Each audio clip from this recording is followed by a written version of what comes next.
Good morning around the Diamond family. Welcome back for another fantastic episode. We are excited to be here. It is a kind of gloomy Saturday morning, at least in my neck of the woods. But, we are excited for some great baseball upcoming. We've got some great things to talk about, and we've got two very interesting topics to touch on today. So let's not waste any time. Jump right into it. Bill, as always, how are you doing on this fine Saturday morning? I'm tired. I'm tired. We had our watch party last night in San Diego, and from San Diego to my house is about a 75-mile drive from where we were at by Petco. And yeah, I didn't get home till almost midnight last night. And for those of you that know this Top Fan schedule, know that Sam and I pregame about 7:30 in the morning. So by the time I got in bed, it was 1 o'clock in the morning, and I was up by 5:30. So I'm tired. Well, Bill, we appreciate your diligence and your commitment to keeping around the diamond on point for the fans. Hey, we're Let me trying. tell you. We're Hey, doing the we're best we trying. can. So But like I said, let's not waste any time. Let's no, literally jump right into us. jumping So, in. the American League. Not really much has changed in the last week. The Orioles have really started to kick it into gear. They're really coming up close on the Rays, who have lost a couple in their last to the Orioles. So it's interesting to see how this is playing out. But you got a three-way tie for third place, more or less, with the Blue Jays, Red Sox, and Yankees on the East. Moving over to the Central, Twins still rocking strong there. Tigers, surprisingly, the Tigers are staying really tight to the top of that leaderboard. Really not letting them take that much advantage of it. And then moving over to the West, the Rangers are still holding strong. Angels are really keeping it close and really trying to keep it engaging with the Rangers. And they've had some injuries recently, so it's going to be interesting to see what happens there. Bill, anything surprising you on this AL leaderboard? Not really. Like you said, the East is going to be a dogfight all season. I think you're going to see some mix up with that. Orioles are incredible. For the first time this season, a stat that we're not showing here, but for the first time this season, one division, every single team in that division lost yesterday, and that is the AL Central. Everybody in the AL Central lost yesterday. So, that's just a fun little Wow. statistic that nobody needs to know. But hey, why not? Rangers are holding out. The Angels are playing really good baseball. I was over there this week watching a game. They're playing really, really good baseball. The A's tried again next year. Royals, same thing. White Sox. I still can't believe that the White Sox are playing this bad. But what can I say? I think when it comes to the A's, we got to figure out exactly where they're playing. Is it which site in Vegas, or are they magically going to move somewhere else? We don't Yeah, really know what's happening with them exactly. right. But Bill, why don't you take us through this National League stand? Because this is an National interesting one. National League's a little crazy. So the East, I predicted to be the best in the National League, and it is strange. The Phillies are actually kind of tuning it up a little bit. They've actually won four in a row. They do have a plus minus of -21, but that'll change. So Phillies, Braves at the top there. We're gonna have some discussions about one of the teams here shortly. The Central, the Pirates are have lost three in a row. They have lost nine of their last 10 and are now a half a game out of first place. The Brewers kind of sticking around, but they've won three of their last 10, so they're 3-7, so it's not that incredible. The Dodgers have started to turn it into high gear on the West. Uh, Padres, this is shocking me, but we'll get into that a little bit. And your Giants, Sammy, your Giants are trying to turn the corner here. They don't like fourth place. They say we don't want to be in fourth place. We want to be in third place. So That's they're right. They brought this guy in behind me, Casey Schmidt. Um, he's one of the top prospects at the shortstop position in all of baseball, and I think he's been igniting their fire. I do just want to provide one little correction on this. The update didn't take, but the Dodgers are actually 24-15, not 21-15. So for all the fans out there, I do just want to ensure that that was a technical glitch. But yeah, I mean, Go this is Top an Dan interesting rivalry one. followers. Don't take it as a technical glitch. Take it as Sam is a Giants fan and he's trying to make this look like the Giants got a shot. We know that they don't, but he's trying to make it look like they got a shot. Hey, It's kind of look, Bill, I know if you were the one putting this together, you'd probably put the Giants at 1-30. And no, I'd put him at 1-161 right now. Even listen, oh, it is what it is, but it's like the old saying in Dumb and Dumber. So you're saying there's a chance. Sam's there's saying there's a always a chance. chance. Hey, Anyways, this is there great is times. always a chance. We'll take it Yep, back to Philly last year. exactly. There's always a chance. Yep. But let's look at some of these statistics overall. Hmm. Some interesting things happening here. From a batter's perspective, the RBIs, the RBI counts are high and the averages are high. You got a couple in the low area, but we're really seeing a lot of high 200, mid to high 200s, even over 300 area, and not as much in the low below 250 ball. And then the RBI leaders, again, we're really seeing that what I believe that these new rules are really impacting these batting average and RBI statistics. And when we get to a couple of other things, you'll see what I'm saying. Bill, what about the pitchers? Yeah, it's again, the pitchers. Notice that the teams that have pitching leaders on here are teams that are competing. Nathan Eovaldi is kind of resurrecting his career. He's got 5 wins. Listen, he could end up with 12 wins this season. That'd be a great season for him. Garrett Cole is tossing well. Justin Steele. Now, we're not talking about the Cubs a lot, but they're only 2 games out of first place in a very, albeit weak division in the Central. But they have a plus minus of 52. So it's not surprising that Justin has that many wins because they're providing the run support. Clayton Kershaw is just being dominant right now. His last start in Milwaukee, it was vintage Kershaw. Uh, I was surprised that Dave Robertson let him pitch the 8th inning. He was just plowing it. And then Shane McClanahan's awesome. Spencer Stash Strider, who's got the best stash in the entire MLB. Spencer is just tossing it. Shohei's looking good. Zach Allen, obviously, and Garrett Cole. So none of these are surprising. Again, going back to this, these are all teams that are competing in their divisions. They're competing for postseason. Even though we're talking about this in May, they are competing. And it's you want to build these. Everyone has always said in the past, it matters after the break. It matters after the All-Star break. Well, if you can put in a good number of wins and put them together now, it makes what you're doing after the All-Star break a lot easier.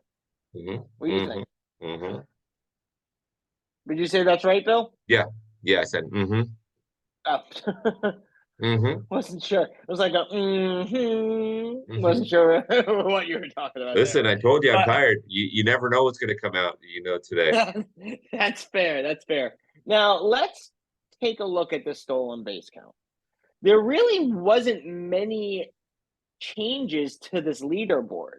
We do have a new addition to the leaderboard, though. Wander Franco has started to put a name out for himself and is really kicking it into gear, trying to move up this board.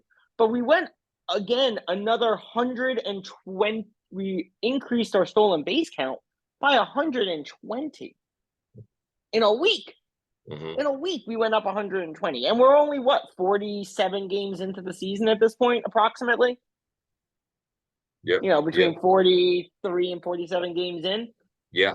Do you Yeah. think the stolen base count number is going to start to dwindle down, or do you think it's No. just going to keep going No. up, up, up? No. No. So just like they did in hockey a number of years ago, where they tried to make it quicker by changing the blue line rules, the teams that are going to compete are the teams that are the most athletic and know how to play the game from a small ball perspective, period. I don't think this changes at all. Nothing. Okay. Well, I'm gonna combine this with our next one on the next question I'll ask. But Bill, why don't you take all of us fans through this? Boom. Booyah. So Pete, I can't find a jersey. Alonso is back up on top, right? I knew Max Muncy wouldn't stay there, but I was hoping for my boy Mad Max. Patrick Wisdom is having a season. But here's the thing: we're hitting over 100 home runs a week and 100 stolen bases. But what Sam and I showed you was also too that the pitchers are having career years, right? So the MLB is like win-win on this whole scenario of pitching and hitting, offense and defense. The pitch clock has changed some stuff. I would have thought that the pitch clock would have created less defense and more offense, but it's not the case. I mean, these guys are hitting the ball out of the yard and they're getting good hits. I mean, two of them happened last night. I watched the Dodger game last night, the Dodger Padre watch party. Mookie Betts and Freddie Freeman went back to back. There's two of your home runs. So guys are just hitting the ball and they're staying on point. They're focused and they're staying on point. Yeah, the Matt Olson actually has 11 home runs currently. So hit uh, Matt Olson. Currently, Matt Olson. Oh, my apologies. Matt Olson, Rafael Devers, and Brent Roker are all tied with 11 home runs. So realistically, they're all tied for fourth, fifth, sixth. But I wanted to ask you now. Would you say we talked before about long ball and small ball? Would you say that it's no longer just about one or the other, and it's really the best of both worlds Mm, for teams on offense? Or do you think that it's still primarily a small ball game and long ball is just becoming more prevalent because that's what we're looking at now? long ball is sexy, and that's what everybody's looking for. It'll Small always ball be is the way sexy. that you're going to win the games. And small ball Right. includes stolen bases, right? Small ball is Yeah. the way you're going to win the games. When you look at this, Pete Alonso has 13 home runs. He's probably got 100, 120 at bats already. So, um, if you take, for example, I'm looking at Wander Franco's stats right now. He's got 153 at bats and 7 home runs.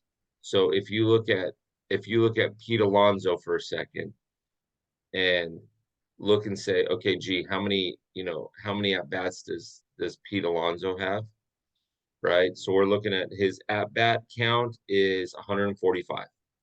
So he got up 145 times where he didn't walk, and he's only hit 13 home runs.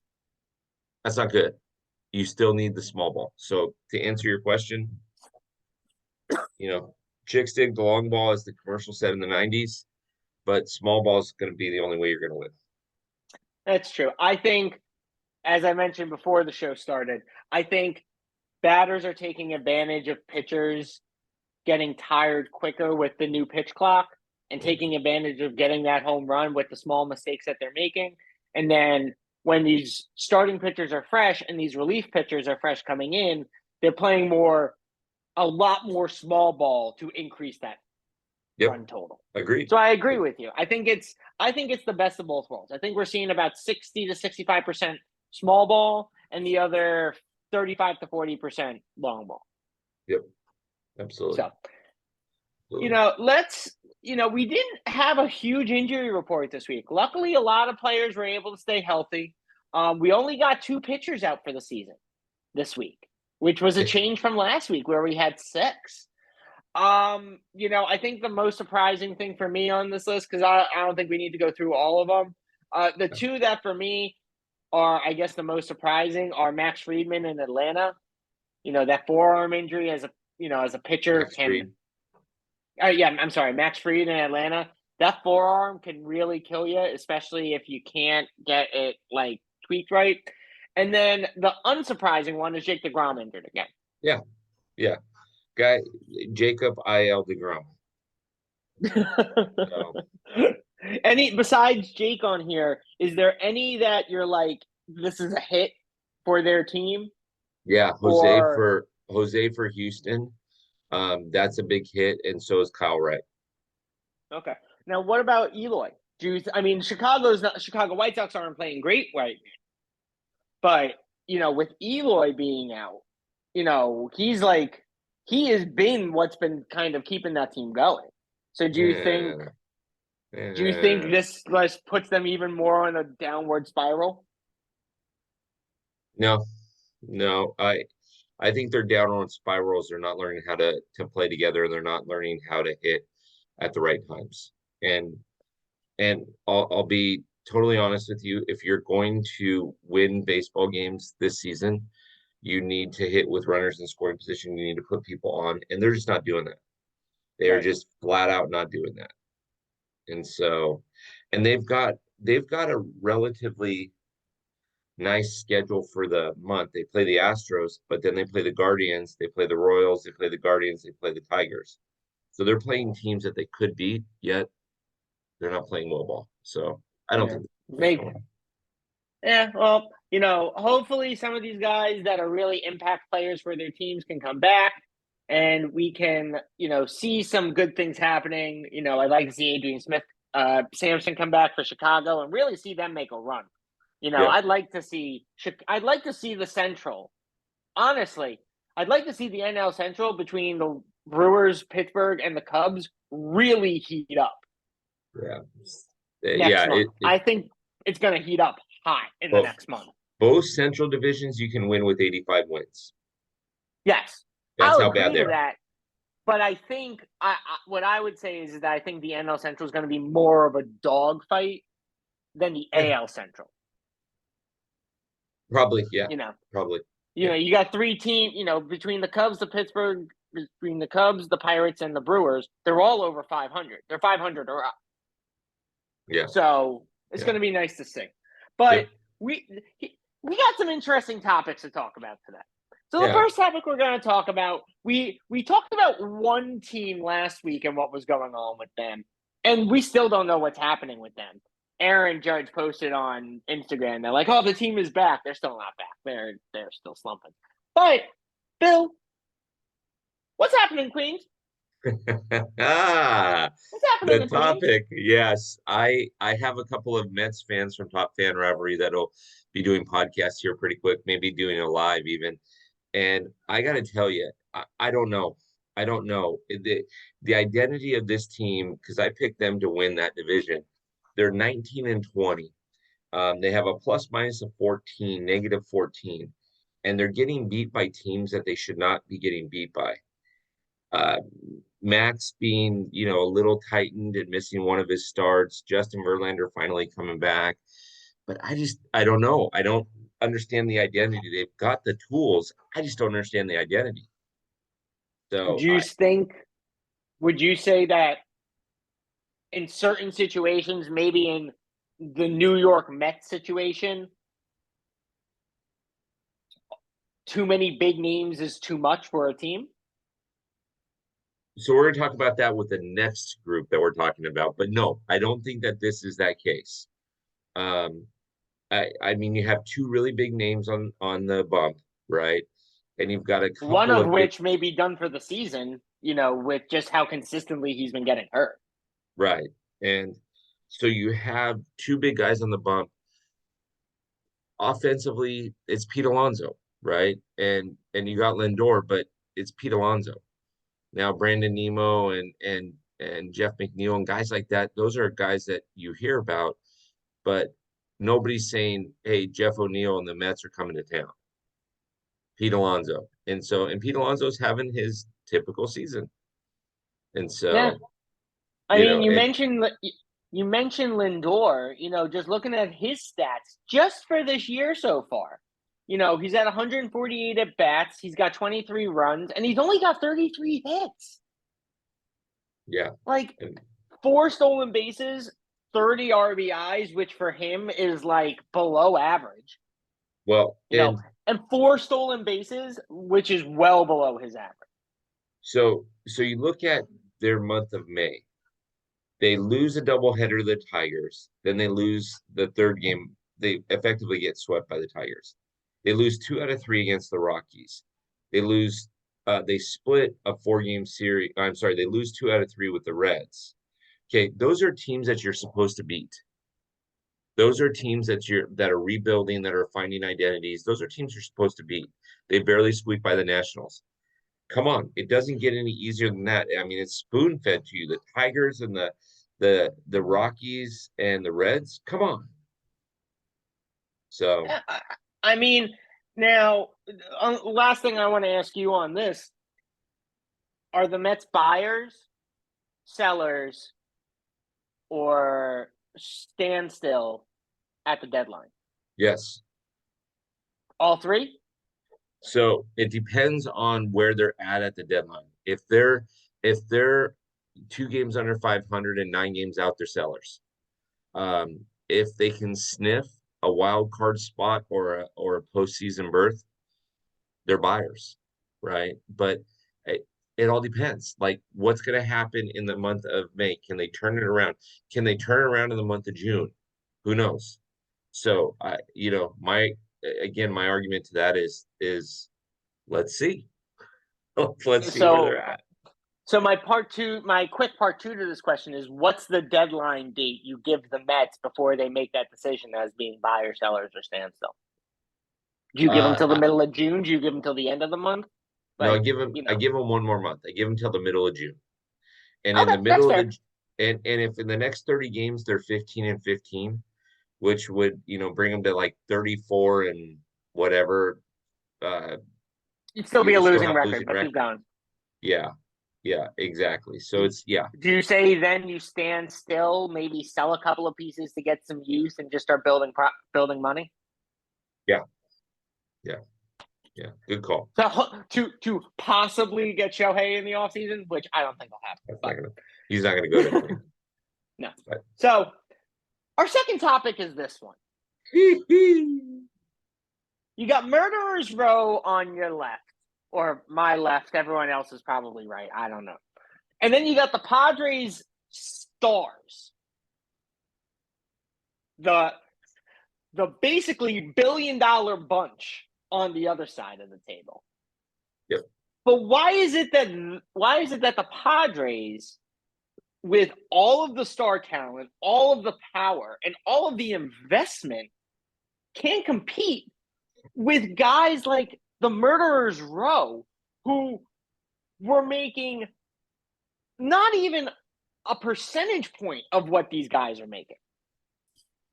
Listen, at the beginning of the season when I looked at their lineup, right, on paper with Tatis coming back and everybody, right? I looked at that and I just thought there is absolutely zero way that the Dodgers are going to win the West. The Padres are going to run away with it by about 15 games. Now, that still could happen, but as of May 13th, right? May 13th, the Padres are 19 and 20. They've lost 3 in a row and they have a -4 plus minus. Their schedule doesn't get any easier. So they've got the Dodgers for another 2 nights. Then they get Kansas City.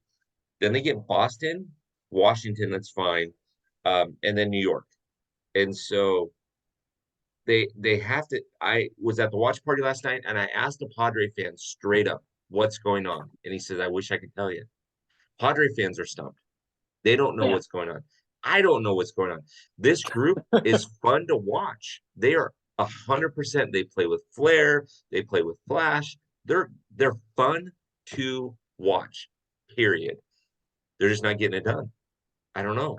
I don't know. But being fun to watch can only go so far. Having so much flair, having the great home run runs, it can only do so much for your team. And you made a good point.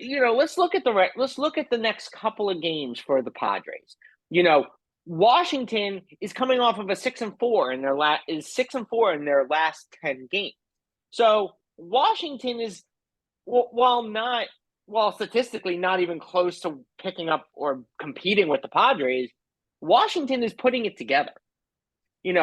They're coming. The Padres are coming in to play New York. I can't remember. Hold on. Is it the? Yeah, Yankees. It's the Yankee. So Yankee. I mean, you can't sleep on the Yankees. You can never sleep on the Yankees, No. especially if you're going into their house. You can't sleep on the Yankees. And then you got Kansas City, who okay, I can understand. Like they better sweep Kansas City, like. And then Boston is also putting it together as well. So you're right. They don't have it easy in the next couple of series. And they've got Chicago in that first series of the month in June.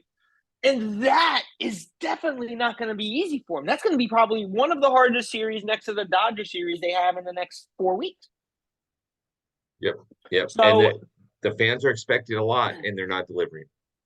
so real quick, final point on this one is do Padres fans start worrying right now that all the star power is too much, or is it this is a flash in the pan? We're gonna put it together. You'll see us in November No, or start to October. worry. Start to worry. Start to worry because it's not. Yeah, they're just not there. Do you- But they can't turn it around. It's only 39 games into the season. We still got another 125 games to go. They can turn it around. yeah, but and real other quick thing, if they don't make it to November, or if they don't make it to October, let's just say, knock on wood, they don't make it. I mean, I'm not gonna knock on wood. I hope they don't. But if they don't, do they invest in Soto long term? It, if they don't, there's a lot of things that can happen. Um, the Yankees want Fernando Tatis, and they've mentioned that. Okay, and so they've mentioned Fernando Tatis. Does this nucleus get broken up a little bit? Yes, yes. Do they go after Soto?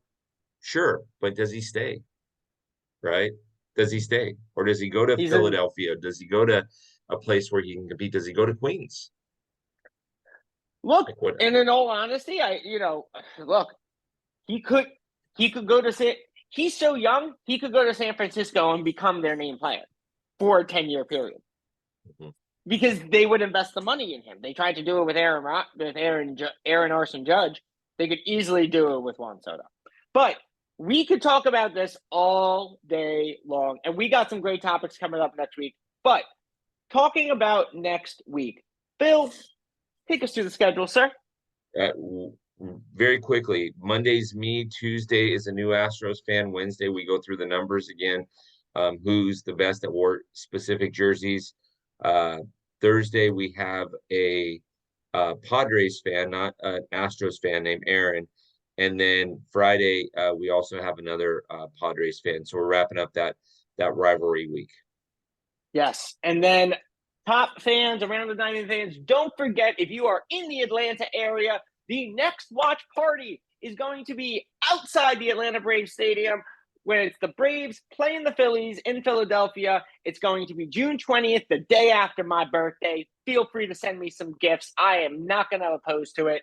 It's going to be a park bench in the Battery. We're going to have top fan staples there beyond Bill. We're going to have there's going to be a couple of regulars that show up, so you definitely don't want to miss it. And I'm going to put something out there to the top fans, to the Around the Diamond fans. I want to keep hearing what you guys are saying, so I'm going to put a challenge out to you guys. If you guys can bring whoever brings me the best, I'm going to bring something to the table for the top fans, Around the Diamond fans, and I'm going to give a giveaway out. It's going to be an autographed ball giveaway.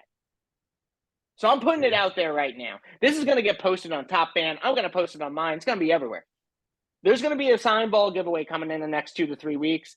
I'll bring it to you soon. You want to stay tuned. Bill, anything else for us? Nope, that's it. We're grateful that you're on. It's been a great show.